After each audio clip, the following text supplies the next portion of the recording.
오늘은 여러분들한테 조금 현실적인 이야기를 해드리려고 카메라를 켰습니다. 일단 뭐 제 영상을 처음 보시는 분들이 있을 거기 때문에 제 소개를 먼저 하자면요, 저는 82년생 올해로 42이 된 중년의 남자입니다. 중년의 남자고 1월까지 몸무게가 130kg에 육박을 했었어요. 130kg 육박을 했고 그 전에는 뭐 134, 140 이렇게 갔었다가 지금은 오늘 기준으로 제가 103.2kg까지 달성을 했어요. 뭐 한 대략 30kg 정도 감량을 했다고 보면 됩니다. 제가 석 달 만에 30kg를 감량하게 됐는데, 그 전에 일단 제 다이어트 역사에 대해서 말씀을 먼저 드릴게요. 저는 원래 태어났을 때부터 우량아로 태어났다고 하고요, 저희 부모님 말씀에 의하면은. 그리고 제 기억을 더듬어 보자면은 초등학교 6학년 때 제가 키가 한 175 정도 됐었는데, 그때 몸무게가 이미 100kg 정도 됐었고요. 그리고 계속 이제 뚱땡이로 살았죠. 네, 그렇게 살다가 뭐 20대 때 120kg, 130kg 이렇게 넘어갔었고, 그러다가 이제 취직을 하려고 대학 졸업하기 직전에 다이어트를 이제 하게 됩니다. 그래서 한약 다이어트를 시작하고, 그 이후에 또 이제 PT 같은 거 받게 되면서 그때 살을 많이 뺐어요. 그때 제 기억으로는 한 120kg에서 125kg 정도에서 89kg까지 뺐죠. 그때도 한 30kg 정도 뺀 걸로 기억해요. 빼가지고 잘 유지를 했었어요. 잘 유지를 하다가 어느 순간 이제 나태해지잖아요, 사람이. 뭐 취직하고 나서 술도 많이 마시고 뭐 이러다 보니까 금방 또 돌아오더라고요. 그때 막 금방 돌아와서 한 120까지 다시 올라갔다가, 결혼 전에 또 한번 쪽 뺀다고 해가지고 한 100kg까지 뺐었고, 그러다가 이제 와이프가 임신을 하면서부터 와이프는 살이 안 찌고 제가 살이 찌기 시작합니다. 그래서 뭐 지금까지 한 140kg까지, 몸무게 한 125에서 140 왔다 갔다 했었던 것 같아요. 그렇게 계속 삶을 살아오다가 최근에 이제 다시 다이어트를 하면서 지금 100kg 초반대로 내려왔고요. 지금 목표는 제가 한 94kg 정도예요. 제가 인바디를 재봤을 때 제 적정 체중이 골격근량이 워낙 높아가지고 한 94kg, 95kg 정도 된다고 하더라고요. 그래서 원래 목표치는 한 85까지 빼는 게 목표였는데, 지금 일단 현실적인 목표치로 한 94kg, 지금 앞으로 한 10kg 남았죠? 10kg 정도 더 빼려고 노력하고 있는 중이에요. 저도 그렇게 오랜 시간 동안 초고도 비만기를 겪었습니다. 그리고 제가 오늘 이제 썸네일도 좀 자극적으로 달긴 했지만, 초고도 비만 환자들을 위해서 얘기하고 싶은 이야기가, 사실 이 다이어트라고 하면은 뚱뚱해 보지 않은 사람들은 그런 얘기를 많이 해요. 너 의지가 부족한 거다. 덜 먹고 운동하면 살이 무조건 빠진다 라고 얘기를 하는데, 다 겪어보지 않았습니까? 그게 쉽지가 않아요, 사실은. 이미 너무 뚱뚱한 상태에서 식욕을 조절하는 것 자체가 쉽지가 않고, 그리고 아주 급하게 조절해가지고 살이 빠진다고 해도 그 이상으로 내려가기가 굉장히 쉽지가 않아요. 그리고 특히 운동은 더 그래요. 몸무게가, 제가 BMI 지수가 40이 넘어갔기 때문에 그 정도 넘어가게 되면은 일단 운동을 하면은 관절에 무리가 가죠. 관절에 무리가 많이 가고 다쳐요. 운동 조금 하면 다치고, 저도 그렇게 20대 후반 때 운동 열심히 해가지고 PT 같이 하면서 했는데, 통풍이란 게 오더라고요.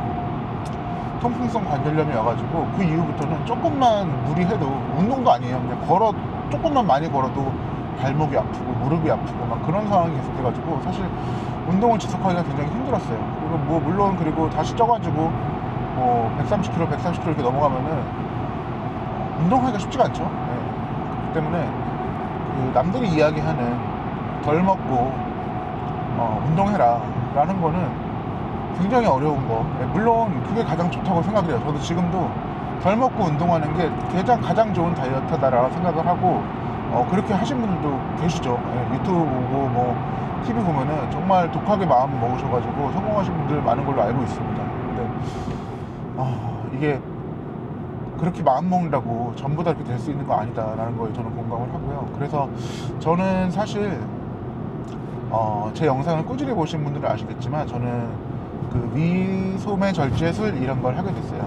크게 범위를 얘기하면 비만대사술이라는 건데, 작년 12월에 그런 정보를 좀 알게 됐고, 그렇게 하다가 이제 1월 말에 수술을 받아가지고 지금 수술 받은 지 오늘로써 한 107일 정도 된 것 같아요. 한 3개월 좀 넘었죠. 3개월 좀 넘은 상태고, 그 수술을 하면서 이제 좀 삶이 변화하기 시작했어요.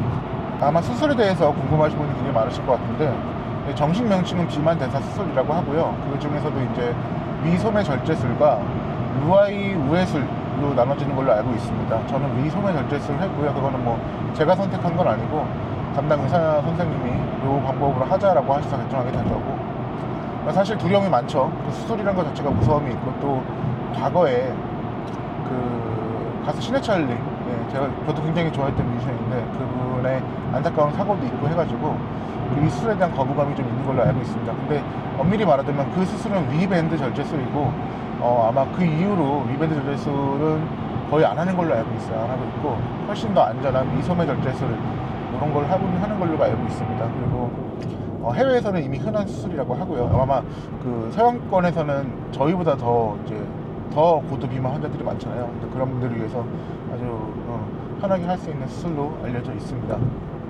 저 같은 경우에는요, 사실 그 주변 지인분 중에 이미 이 수술을 통해서 성공적으로 감량하고 지금 3, 4년째 유지하고 계신 분이 계셨어요. 그래서 그분의 조언을 좀 많이 얻었고, 이 고민을 하게 된 이유는 사실 명확하죠. 너무 뚱뚱했었고 당뇨가 엄청 심했어요. 제가 수술 전에 당화혈색소가 7.9, 공복 혈당이 한 170까지 올라간 상태였었고요. 당뇨가 당연히 먹었죠. 그리고 혈압도 160, 그리고 간 수치, 지방간이 너무 안 좋아가지고 지방간도 위험 수준까지 올라간 상태였었고, 그리고 이런 몸에서도 변화가 오기 시작하더라고요. 그러니까 제가 지금 임플란트를 2개 하고 있는 상태인데 치아가 흔들리기 시작해요. 치아가 흔들리기 시작해서 뼈가 응온다고 하더라고요. 당뇨가 심하면. 그리고 노안 증세가 굉장히 빨리 왔어요. 눈이 침침하기 시작하고 그러다 보니까 진짜 이게 당뇨가 사실 이게 수치상으로만 위험하다라고 생각을 했었는데, 이게 진짜 몸의 변화로도 오는구나 라고 생각을 했었고, 무엇보다도 이제 몸의 변화도 몸의 변화지만 사람이 굉장히 소극적으로 변하고요. 삶의 재미가 없어집니다. 그리고 아까 말씀드렸듯이 저희 아이가 지금 초등학교 4학년인데 이제 한참 이제 아빠랑 막 놀 때였거든요. 근데 제가 놀아주질 못하는 거예요. 밖에 나가서 사람들 만나는 것도 창피하고 좀 활동적으로 놀아줘 있는데 놀지도 못하고 이러니까 아빠로서의 역할도 잘 못하는 것 같고, 또 이제 남편으로서의 역할도 잘 못하는 것 같고, 그런 상황이었습니다. 그래서 이제 이러면 안 되겠다. 내가 이제 나이가 40이 넘어가고 이제 중년인데 뭔가 새로운 삶의 계기를 마련해 보아야 되지 않겠냐라는 생각으로 수술을 결심을 하게 됐고요.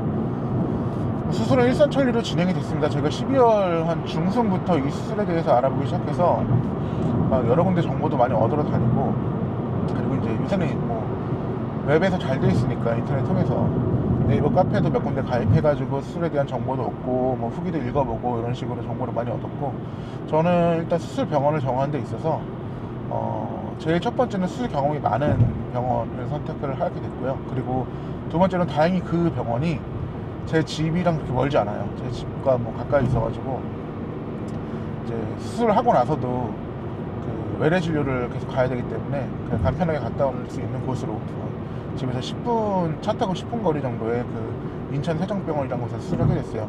이 병원은 수술 경험이 일단 많았고, 그리고 카페가 있는데 카페를 보면 아시겠지만 그 관리를 굉장히 철저하게 해주세요. 그러니까 그 의사 선생님도 그러시고, 또 영양사분도 계시고, 또 코디네이터 분도 있어가지고 그 각자에 맞는 그런 질문거리들이나 이제 수술하고 나서의 이제 고민거리들 다 상담해 주시고, 이런 부분이 굉장히 마음에 들어가지고 결정을 하게 됐습니다. 제가 1월 말에 수술을 하게 됐는데요. 수술도 저 혼자 갔어요. 그냥 당일날 이제 검사를 하죠. 검사를 하고 그 바로 다음날 수술을 합니다. 수술 시간은 한 40분 정도 하는데, 저도 이제 수술이 처음이에요. 이런 큰 수술, 맹장 수술도 안 해봤거든요. 그래서 이제 겁이 굉장히 많이 났었는데, 간단한 수술 끝나고 당일에는 좀 아픕니다. 통증이 많이 왔어가지고 솔직히 그 수술 당일에 대한 기억은 많이 없어요. 제가 거의 있고, 대신에 그 다음날부터는 굉장히 수술을 내가 수술했구나 정도의 그런 통증만 있을 뿐 걸어다니기도 많이 걸어다니고 그렇게 생각보다 통증이 심하지 않더라고요. 그래서 수술을 하고 바로 3일 후에 퇴원을 했어요. 보통 이제 3, 4일 후에 퇴원을 하는데 저도 한 3, 4일 정도 있다가 퇴원을 바로 했고, 퇴원하고 바로 다음날부터 회사를 나가기 시작했어요. 회복이 굉장히 빠르죠. 그러니까 직장 다니시는 분들도 이제 스케줄을 잘 짜시면은 뭐 목요일날 입원해서 금요일날 수술하고 바로 월요일이나 화요일날부터 출근할 수 있는 상황이 되더라고요. 그래서 뭐 그렇게 크게 부담스럽지 않은 상태에서 수술을 하게 됐고요. 한 수술하고 나서 한 열흘 정도는 단백질 파우더, 이제 병원에서 정해진 단백질 파우더만 먹게 돼요. 요 시간이 사실 굉장히 고통스러워요. 그러니까 이 아직 내 몸에서 식욕이 남아있는 상태이기도 하고, 근데 위는 잘라냈잖아요. 위는 잘라냈으니까 먹고 싶은 게 너무 많은데 먹질 못하는 거죠. 그리고 이제 단백질 파우더만 먹어야 되니까. 그리고 단백질 파우더가 생각보다 되게 물려요. 그래서 뭐 하루 이틀 정도는 그냥 먹고서 버틸 수 있는데 그 이상 지나가면 막 진짜 너무 먹기 싫거든요. 근데 그 기간만 잘 버티면 또 새로운 사회가 펼쳐집니다. 그래서 수술을 하고, 제가 수술 직후에 태어나자마자 몸무게가 한 5kg 정도 빠졌던 걸로 기억을 하고, 그 단백질 파우더 먹었던 기간에 살이 쭉쭉 빠지죠. 아무래도 안 먹으니까. 이렇게 빠져가지고 아마 제가 제가 수술하고 첫 영상도 한 보름 정도 있다가 했던 것 같은데, 그때 이제 단백질 파우더 졸업하고, 그 이후에 이제 연식이라고 연두부 같은 거 먹었고요. 연두부랑 간단한 야채 같은 거 이제 잘게 썰어가지고 먹기 시작한 단계였는데, 그때가 한 16kg 정도 빠졌을 때 제가 아마 첫 영상을 찍었던 것 같아요. 그리고 16kg 정도 빠지고, 그렇게 한 달 정도 지나면은 외래 진료를 한번 봅니다. 진료 가서 수술 잘 됐는지 체크하고, 얼마나 빠졌는지 체크하고, 목표치를 계속 정해주셔가지고, 그 이후에는 이제 일반식을 하는데, 일반식도 이제 밥 같은 건 안 먹고요. 닭가슴살, 뭐 단백질 위주로 식사를 하게 됩니다. 닭가슴살이나 계란 같은 거 위주로 식사를 하게 되고, 단백질 파우더는 계속 먹게 돼요. 그러니까 단백질 위주로 식사를 하면서 지금은 어쨌든 30kg 정도 빠진 상태입니다. 제가 이 수술에 대한 이야기를 왜 하냐면은, 사실 아까 말씀드렸지만 우리 같은 초고도 비만 환자들은 운동도 쉽지 않고요. 그리고 식이요법도 굉장히 쉽지가 않아요. 저도 다 겪어봤었고, 이제 저도 20대 후반에 한번 쫙 뺐다가, 아까 말씀드렸죠, 한 30-40kg 뺐다가 다시 또 요요가 와가지고 더 찐 경험이 있기 때문에 그 부분에서는 더 잘 알죠. 근데 왜 그러냐면은 이미 위가 늘어나 있는 상태잖아요. 우리는 그 고도 비만기를 겪으면서 위가 이미 충분히 늘어나 있는, 다른 사람보다 더 늘어나 있겠죠. 그러니까 배고픔도 너무 잘 느끼고, 탄수화물 중독인 경우가 많단 말이에요. 그러면서 쉽게 배고픔을 느낀다고 해요. 탄수화물을 많이 먹는 사람들은. 그렇기 때문에 사실 이게 계속 찾는 거잖아요. 불굴의 의지로, 우리 금연하고도 마찬가지인 것 같아요. 정말 끝까지 찾는 분들이 계시지만, 사실 그런 분들은 굉장히 대단하신 분들이고 굉장히 극소수에 불과하고, 대부분들은 이제 거기서 포기를 하게 되죠. 그리고 이 체중 변화라는 게 정책이라는 게 있어요. 저도 이제 3년 전에 한 번 또 다이어트를 한 적이 있었어요. 그때는 저탄고지 하면서 하루 한 끼 하는 1일 1식, 그러니까 간헐적 단식과 저탄고지를 병행해가지고, 그때 아마 132kg에서 한 110대 후반? 한 10몇 킬로 이제 체중 감량한 적이 있었거든요. 한 3, 4개월 만에. 근데 이제 정체기가 한번 오기 시작하면은 굉장히 힘들어요. 그러니까 살이 이렇게 쭉 빠지다가 이제 어느 순간 멈추는 순간이 오잖아요. 그 순간 되면 이제 사람이 나태해진다기보다는 포기하기 시작하죠. 왜 안 빠지지? 내가 이렇게 안 먹고 노력하고 있는데 왜 안 빠질까? 이러다가 보면은 뭐 하루 이렇게 풀리게 되고, 그러면 다시 먹기 시작하면은 계속 먹는 거죠. 정체기를 버티고, 내가 만약에 한 끼를 뭐 맛있는 걸 그냥 치팅을 했는데, 여기서 다시 다이어트를 해야지라는 생각을 안 하고 보통 거기서 포기를 하게 된단 말이죠. 그러니까 다시 요요가 오는 현상이 발생을 하게 돼요. 근데 이 대사수술을 하고 나서 제가 느낀 게 뭐냐면은, 이미 위는 줄어들 대로 줄어들었고, 내가 너무 많이 먹고 싶다고 하더라도 많이 먹지를 못하는 상황이 돼요. 솔직히 말씀드리자면, 지금도 저는 이렇게 병원에서 지금 아직 이런 거 드시면 안 됩니다 라고 말씀을 해주시는데, 그거를 100% 다 지키고 있지 못해요. 저도 먹고 싶은 게 있을 수 있고, 뭐 주위에서 케이크 같은 거 너무 먹고 싶잖아요. 단 게 이렇게 땡기더라고요. 그러면 저 케이크 먹기도 합니다. 먹기도 하는데 일단 많이 못 먹어요. 한두 스푼 정도 먹으면 일단 배가 차고요. 그 이상 못 먹기 때문에. 그리고 뭐 삼겹살 집에 간다고 하더라도, 예전에는 삼겹살 혼자서 뭐 3, 4인분을 먹었죠, 거뜬하게. 근데 지금은 1인분을 다 못 먹어요. 절반 정도밖에 못 먹고, 내가 먹고 싶은 음식이 있어도 많이 먹을 수 없는 몸이 돼버렸기 때문에, 위가 줄어지는 상태니까. 그러니까 내 의지 더하기 몸에서 굉장히 서포트를 많이 해준다. 그러니까 체중이 자연스럽게 빠질 수밖에 없다라고 생각이 들고요.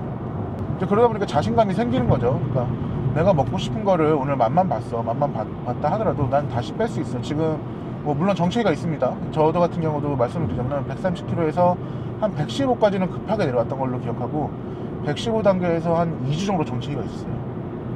그리고 111 단계에서도 또 정체기가 한 2주, 거의 한 달 가까이 있었던 걸로 기억하고, 내려와서 107, 106 단계에서 한번 정체기가 2주 정도 있었고요. 지금 이제 그 정체기를 지나서 오늘 103까지 내려온 단계인데, 그렇게 정체기가 구간별로 있더라고요. 근데 이게 어차피 내가 많이 못 먹는 걸 알고 있고, 그리고 나는 이제 꾸준히 다이어트를 하고 있다, 그리고 이건 성공할 거다라는 생각이 드니까 이 정체기도 슬기롭게 극복을 할 수 있다고 생각을 해요. 그러면 너 운동을 하지 않느냐 라고 물어보실 수 있는데, 아닙니다. 저는 운동 굉장히 열심히 하고 있고요. 대신 운동을 저는 수술 한 달 차부터 시작했어요. 한 달 후부터. 네. 왜냐면은 그전에는 다치게 뻔하고 운동을 한 몸이 아니었기 때문에 어느 정도 감량이 이루어진 후부터 운동을 굉장히 재밌게 하고 있습니다. 지금은 운동 한 달 차부터는 근력 운동과 유산소 운동 병행을 하고 있고, 의사 선생님이 이제 저번 달에 제가 병원 갔을 때 근육량이 이미 너무 많으니까 유산소 위주로 한번 바꿔보는 게 어떠냐고 조언을 해주셔가지고, 저는 지금 달리기 시작했어요. 달리기 시작해서 오늘 아침도 뛰고 왔는데, 굉장히 제가 원래 30초도 못했었는데 지금은 한 5분 정도 달리기 꾸준하게 할 수 있게 되고요. 하루에 1시간 정도는 이제 유산소 운동을 하려고 하고 있어요. 그러니까 운동을 못하는 몸에서 운동을 할 수 있는 몸으로 오다 보니까 이제 진짜 남들이 말하는 건강한 다이어트, 식이요법은 이제 당연히 몸에서 되는 거고, 식이요법은 되는 거고, 거기다 운동까지 하니까 굉장히 건강한 다이어트를 하고 있습니다. 수술 비용에 대해서도 아마 많은 분들이 되게 궁금하실 것 같아요. 저 같은 경우는 제가 정확히 기억은 안 나는데 지금 총 수술 비용이 한 360만 원 정도 나왔던 걸로 기억을 하고요. 뭐 대신에 당뇨 판정이나 아마 혈압 판정을 받으신 분들 같은 경우는 사보험 적용이 가능합니다. 그래가지고 저는 사보험 적용해서 수술비 80%를 보험비로 받았고요. 그래서 실제로 낸 금액은 한 60만원, 70만원 그 정도였던 걸로 기억을 합니다. 네. 뭐 우리 솔직히 말해서 한약 다이어트 같은 거, 그리고 한약 다이어트랑 뭐 양약 다이어트 이런 거 해도 한 달에 10만원, 20만원 우습게 들거든요. 그러니까 뭐 비용에 대해서는 큰 부담은 없는 것 같고, 물론 이제 보험 세팅이 되신 경우에 한해서죠. 그리고 제가 아는 분은 세팅이 되게 잘 되셨었나 봐요. 그래서 오히려 수술 비용보다 보험비가 더 나왔다고 하시는 분들 계셨어요. 그건 뭐 케이스 바이 케이스니까 그런 분들도 계셨다라는 거를 알고 계셨으면 좋겠고, 뭐 자세한 건 아마 그 수술 받으실 병원에서 다 상담을 해주실 거예요. 그런 보험 같은 경우도. 그래서 보험이 나오는지 안 나오는지, 그리고 보험이 나온다면은 굉장히 그 부담 없는 선에서 수술을 할 수 있다라는 걸 말씀드리고 싶어요. 뭐 그래서 저는 이 수술을 통해서 지금 굉장히 건강한 삶을 살고 있고, 아까 말씀 안 드렸지만 제가 한 달 전에 당뇨약도 끊고 혈압약도 다 끊었습니다. 그래가지고 지금은 약을 뭐 비타민 외에는 먹는 약이 없어요.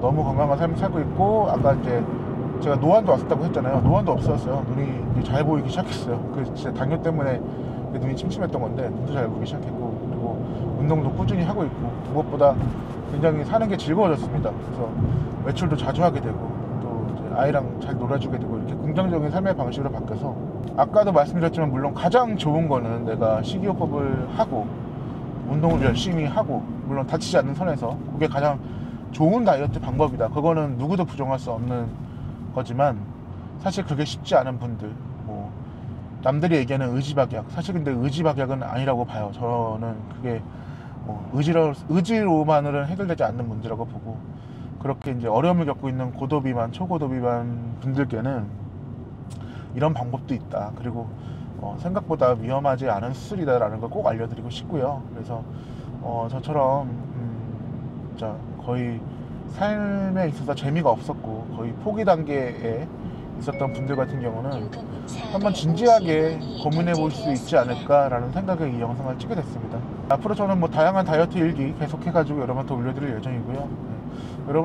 여러분들한테 꼭 하고 싶은 말은 아직 늦지 않았다는 거, 그리고 조금의 변화가 있으면 우리에게 너무 평안하고 그리고 행복한 삶이 기다리고 있다는 거 꼭 말씀드리고 싶습니다. 그럼 저는 다음 영상에서 찾아뵙겠습니다.